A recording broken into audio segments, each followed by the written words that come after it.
Hello students, how are you? I hope all of you are fine.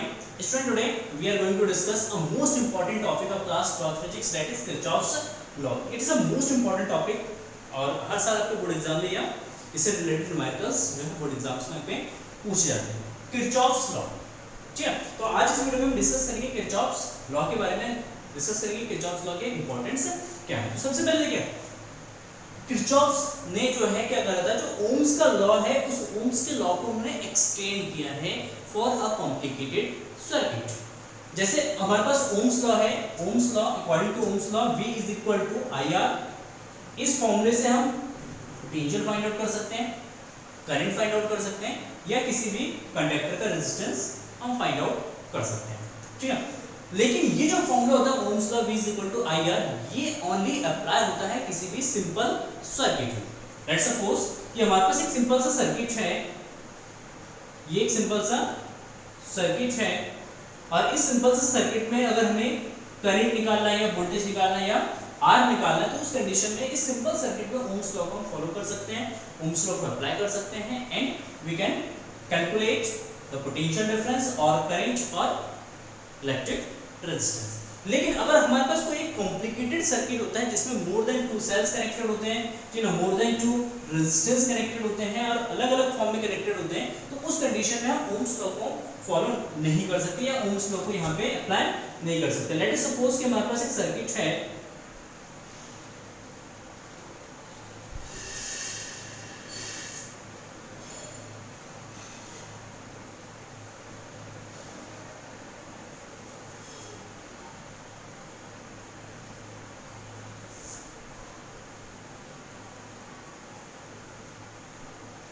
ये हमारे पास एक circuit है, ठीक। और इसी सर्किट में लेट्स सपोज कि ये हमारा रेजिस्टेंस है R1, और इस R1 रेजिस्टेंस के अक्रॉस हमें पोटेंशियल फाइंड आउट करना है, या इस R1 रेजिस्टर में से कितना करंट फ्लो हो रहा है वो कैलकुलेट करना है। तो इसके लिए यहाँ से जो करंट फ्लो होगा वो इस सेल के करंट होगा, इस सेल के करंट होगा, दोनों सेल के करंट फ्लो होगा।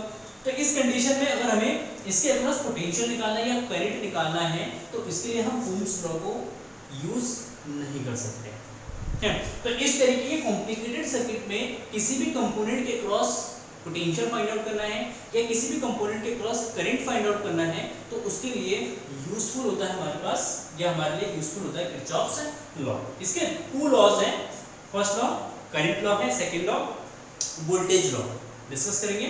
तो किरचॉफ्स लॉ को डिस्कस करने से पहले हम सबसे पहले इसके 3-4 पॉइंट्स हैं उसको हम डिस्कस करते हैं। तो first point is junction,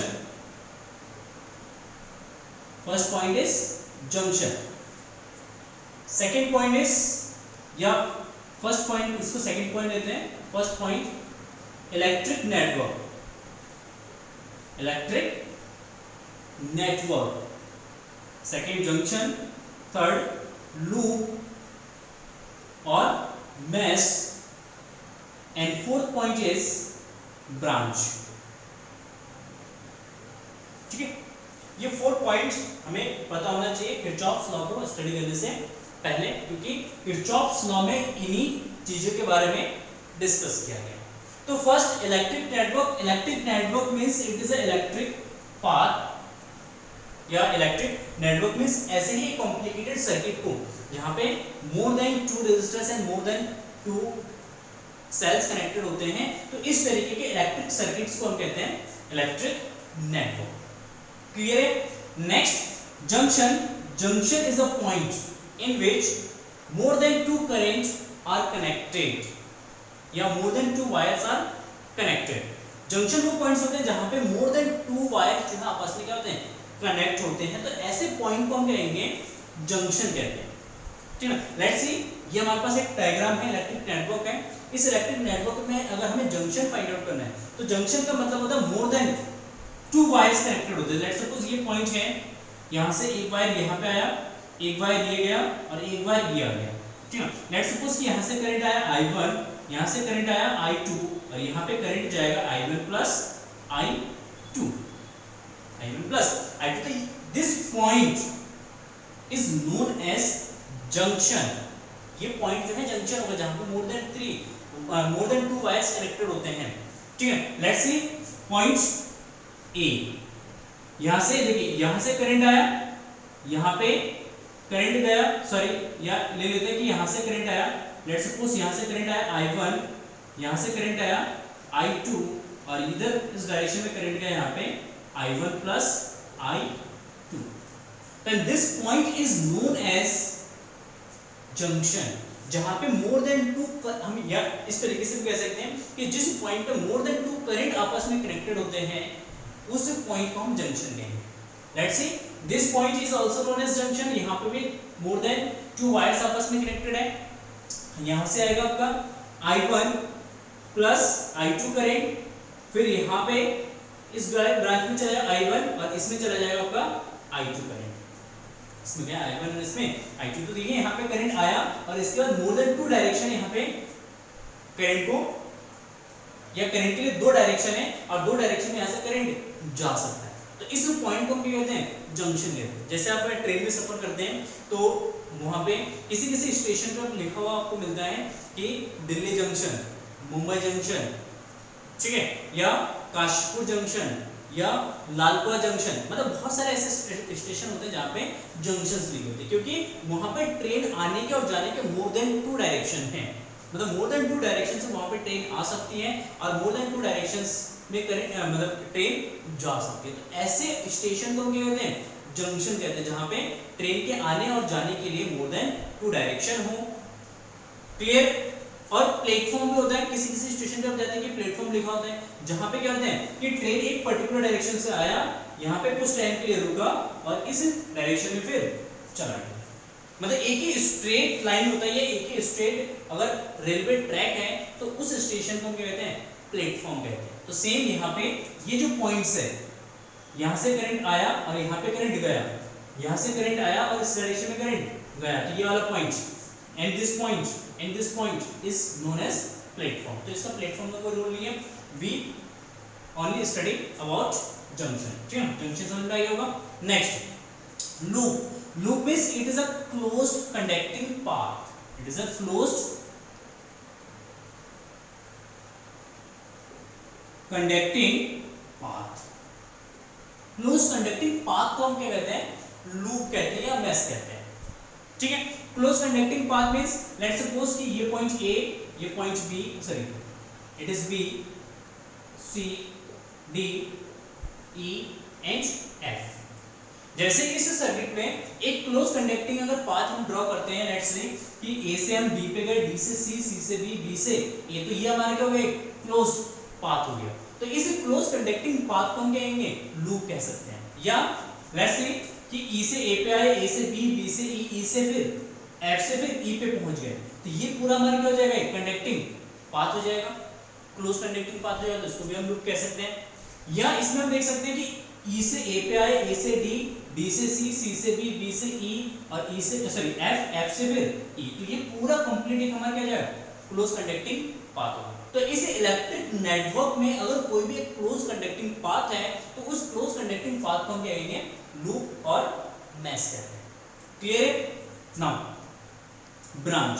branch means, branch का मतलब होता है a branch is any part of network that lies between two junction, मतलब टू जंक्शन के बीच में जो इलेक्ट्रिक नेटवर्क का जो पार्ट होता है उस पार्ट को हम क्या कहेंगे, ब्रांच कहते हैं। लेट्स सी कि A and B are two junction, ये दो जंक्शन है, इन दोनों जंक्शन के बीच में जितने भी पाथ है, इन दोनों जंक्शन के बीच में जो पाथ है, कौन कौन सा पाथ है, ए बी एक पाथ पूरा हो गया, यहां से करंट आया और उस डायरेक्शन में गया, तो ये पूरा एक ब्रांच हो गया, दिस इज ब्रांच फर्स्ट, ठीक है। या बी से एफ, एफ से ई, ई से ए, ये पूरा एक पाथ हो गया, तो दिस इज सेकंड ब्रांच, ठीक। या ए से डी, डी से सी, सी से बी पे गए, तो ये हमारा पूरा एक ब्रांच हो गया, this is known as branch, ठीक है। मतलब एक लूप से दूसरे लूप तक जाने के लिए, एक लूप से दूसरे लूप तक जाने के लिए हम जिस पाथ का यूज करेंगे वो पाथ जो है हमारा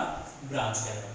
and most important point branch के लिए होता है, हर एक ब्रांच में करंट सेम होता है, current will be same in each and every branch, ठीक है। जैसे लेट्स सी कि यहाँ पे हमारा B से A तक का एक ब्रांच है, इस पूरे ब्रांच में देखिए I2 करंट है इसमें पूरे में, ठीक। कितना है I2 करंट होगा, इसमें करंट चेंज नहीं हो सकता। B से C, B से F, F से E, E से A, इस पूरे ब्रांच में देखेंगे करंट कितना I1, इसमें कितना करंट है I1 करंट, तो इस पूरे ब्रांच में करंट कितना जाएगा I1, वो करंट इसमें चेंज नहीं हो सकता। या थर्ड ब्रांच की अगर बात करेंगे तो थर्ड ब्रांच A से D, D से C, C से B, इस पूरे ब्रांच में जो करंट होगा I1 plus I2, I1 plus I2, यहाँ पे करंट सेम होगा। तो आपको बस याद रखना है कि जब भी हम किरचॉफ्स लॉ का यूज करेंगे तो हर एक ब्रांच में जब हम करंट ड्रॉ करेंगे तो हर एक ब्रांच में करंट जो है आपका सेम होना चाहिए। मीन्स यही है कि एक पाइपलाइन के जैसा है ये, कि यहाँ से अगर वाटर अगर 1 लीटर पर मिनट एंटर करें तो यहाँ से भी हमें पर मिनट वाटर जो है 1 लीटर ही मिलेगा। तो सेम यहाँ से जितना करंट एंटर करेगा यहाँ पे भी हमें उतना ही करंट मिलेगा, पूरे पाइप में या पूरे ब्रांच में हमें करंट सेम मिलेगा। ठीक है, क्लियर है? आई होप आपको समझ में आ गया होगा। 4.9 आते हैं हम अब किरचॉफ के फर्स्ट लॉ पे, Kirchhoff's first law. Now first is Kirchhoff's first law, Kirchhoff's first law, इसको हम जंक्शन लॉ भी कहते हैं या जंक्शन रूल, जंक्शन रूल्स भी कहते हैं, ठीक है ना, जंक्शन लॉ या जंक्शन रूल, ठीक है ना, या इसको हम केसीएल, किरचॉफ्स करंट लॉ भी कहते हैं। KCL means Kirchhoff current law भी कहते हैं इसको, ठीक है। तो किरचॉफ्स करंट लॉ या जंक्शन रूल्स या किरचॉफ्स फर्स्ट लॉ, इसका स्टेटमेंट क्या है, इसका मतलब क्या है, ये लॉ जो है बना है किसके लिए, किसी जंक्शन के लिए, किसी जंक्शन के लिए। लेट्स से कि अगर कोई भी यहाँ पे जंक्शन है और इस जंक्शन में अलग अलग डायरेक्शन से करंट एंटर करता है और अलग अलग डायरेक्शन में करंट यहाँ से रिलीज होता है। लेट्स से यहाँ से करंट आया I1, it is current I2, I3, यहाँ पे गया I4 और यहाँ से I5 करंट जो है निकल के गया, ठीक है। रेजिस्टेंस हो सकता है मे बी सर्किट में, तो आप रेजिस्टेंस बना सकते हैं या नहीं बना सकते, वो मैंडेटरी नहीं है, ठीक है। तो इस जंक्शन के लिए किरचॉफ को फर्स्ट लॉ वर्क करता है, ठीक है। तो इसका स्टेटमेंट यह है कि कोई भी इलेक्ट्रिकल नेटवर्क है या इलेक्ट्रिक नेटवर्क है, उस इलेक्ट्रिक नेटवर्क के किसी भी जंक्शन पर अगर करंट मीट करते हैं तो उसका अलजेब्रिक सम जो है वो जीरो होता है। किसी भी जंक्शन पे मिलने वाले करंटों का अलजेब्रिक सम जो है हमेशा कितना होगा, जीरो होगा, ठीक है ना। An electric circuit the algebraic sum of current at any junction is zero, ठीक है ना। In an electric network, in an electric network the algebraic sum of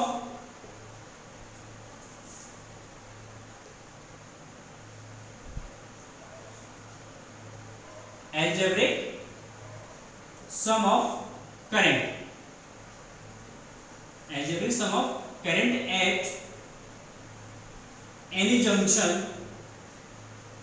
at any junction is always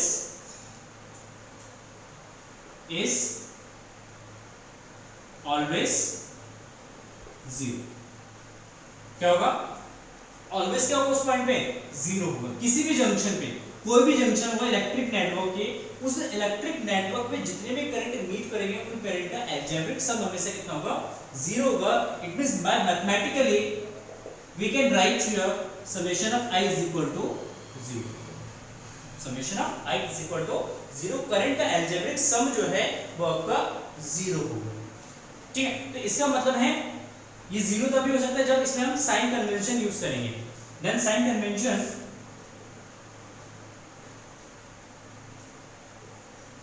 sign convention होता है इसके लिए हम कुछ sign convention कि अगर कोई भी करंट लूप के जंक्शन की तरफ आता है, कोई भी करंट जब जंक्शन की तरफ आता है उस करंट को हम पॉजिटिव लेते हैं, जो करंट इस जंक्शन से दूर जाएगा उस करंट को हम नेगेटिव लेंगे। तो इसका साइन कन्वेंशन होगा, first is the current flowing towards the junction, first is the current flowing towards the junction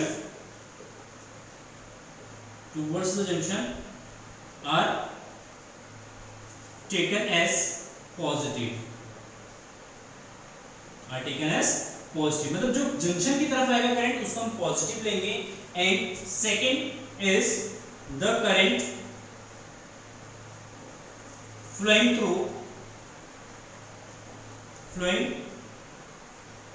away from the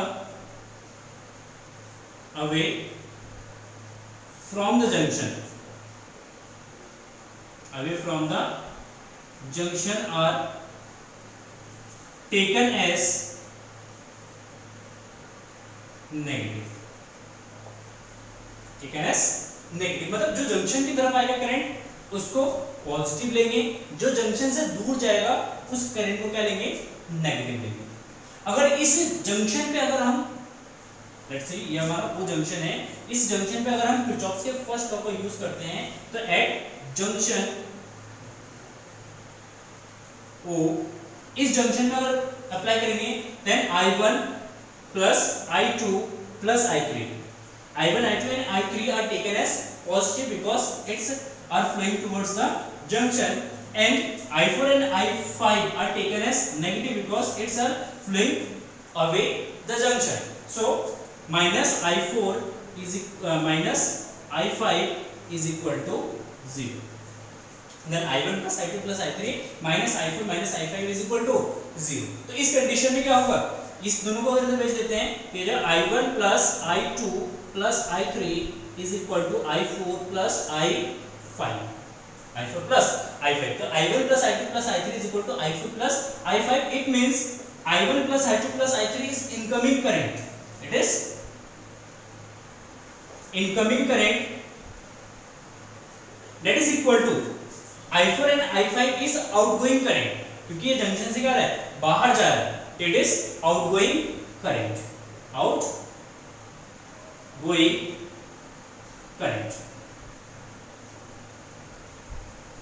clear?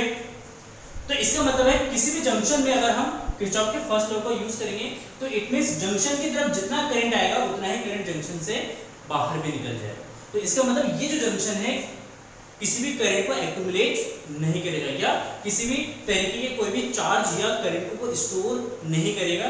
जितना करंट आया, लेट्स से अगर जंक्शन की तरफ अगर हमारे पास 10 एम्पीयर का करंट आ रहा है तो जंक्शन से जाने वाला करंट भी कितना होगा, 10 एम्पीयर का करंट होगा। ये किसी भी तरीके के कोई भी चार्ज को या करंट को एक्यूमुलेट नहीं करेगा। So incoming current is always equal to outgoing current. This is known as Kirchhoff's first law.